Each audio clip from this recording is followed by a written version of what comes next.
बोला न्यूज में आप सभी का स्वागत है। मैं हूं आपके साथ सबूर अहमद। बुलेटिन की शुरुआत करते हैं 3 बड़ी खबरों के साथ। पाकिस्तान के पेशावर मस्जिद में हुआ विस्फोट, 57 लोगों की मौत, 200 से ज्यादा घायल। अब्बास अंसारी पर चुनाव आयोग ने लगाई प्रतिबंध, 5 मार्च की शाम 5 बजे तक नहीं कर पाएंगे प्रचार। ऑपरेशन गंगा के तहत शनिवार को 2200 से अधिक भारतीयों की होगी वतन वापसी। आइए जानते हैं खबरों को विस्तार से। पाकिस्तान के उत्तर पश्चिमी शहर पेशावर में जुमे की नमाज के दौरान एक मस्जिद में हुआ बम विस्फोट। बम विस्फोट में लगभग 57 लोगों की मौत हो गई और 200 से ज्यादा घायल। मिली जानकारी के मुताबिक विस्फोट किस्सा खयामी बाजार इलाके में स्थित जामिया मस्जिद में उस समय हुआ जब लोग जुमे की नमाज अदा कर रहे थे। धमाके की जानकारी के बाद वहां बचाव दल पहुंचा और घायल लोगों को लेडी रीडिंग हॉस्पिटल में भर्ती कराया गया।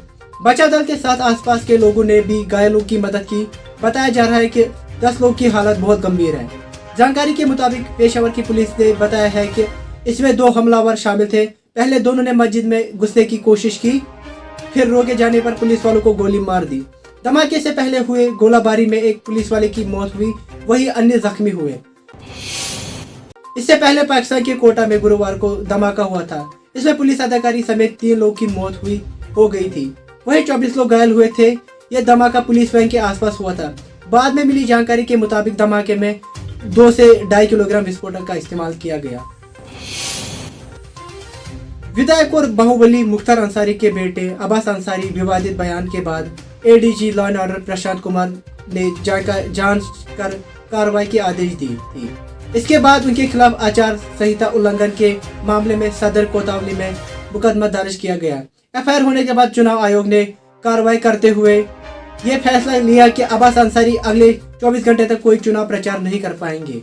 अब्बास अंसारी यूपी के माओ सदर सीट से ओम प्रकाश राजभर के सहदेव भारतीय समाज पार्टी के टिकट पर चुनाव लड़ रहे हैं। यूपी के माओ में 7 और अंतिम चरण के चुनाव को सोमवार 7 मार्च को होगा। ऐसे में चुनाव आयोग द्वारा लगाए गए प्रतिबंध के अनुसार अब्बास अंसारी 4 मार्च की शाम 5 बजे से 5 मार्च की शाम तक प्रचार नहीं कर पाएंगे। ज्यादा जानकारी के लिए चलते हमारे सहयोगी मनीष शर्मा के साथ। जी मनीष, क्या जानकारी है आपके पास?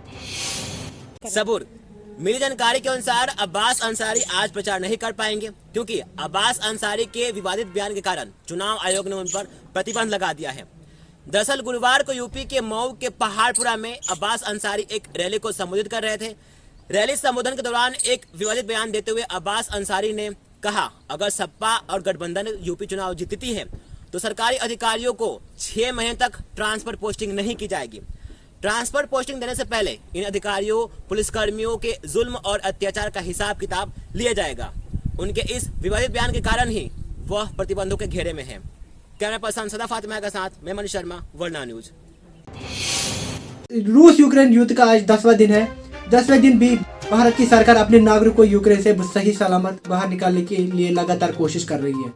ऑपरेशन गंगा के तहत आज शनिवार को 2200 से अधिक भारतीयों को वापस इंडिया लाया जाएगा। इन 11 फ्लाइट्स में से 10 की लैंडिंग दिल्ली एयरपोर्ट पर होगी और 1 फ्लाइट की मुंबई एयरपोर्ट पर। आज शनिवार सुबह 8 बजे तक 629 भारतीयों को लेकर 3 CH-17 कार्गो विमान दिल्ली पहुंचा।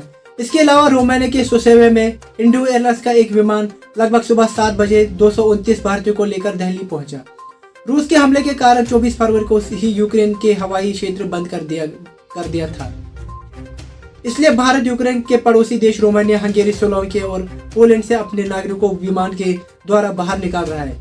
यूक्रेन में उपस्थित इंडियन एम्बेसी ने जानकारी देते हुए कहा कि खार्किव और पेसोचिन से भारतीय छात्रों को बाहर निकाला गया और उसके अलावा वहां फंसे हुए छात्रों को निकालने के लिए उनकी कोशिश लगातार जारी है।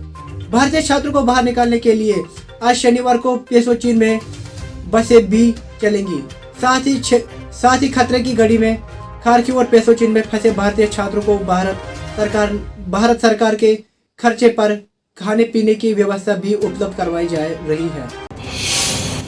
आज के लिए बस इतना ही। बने रहे हमारे साथ वर्ल्ड न्यूज, आज की खबर कल का प्रभाव।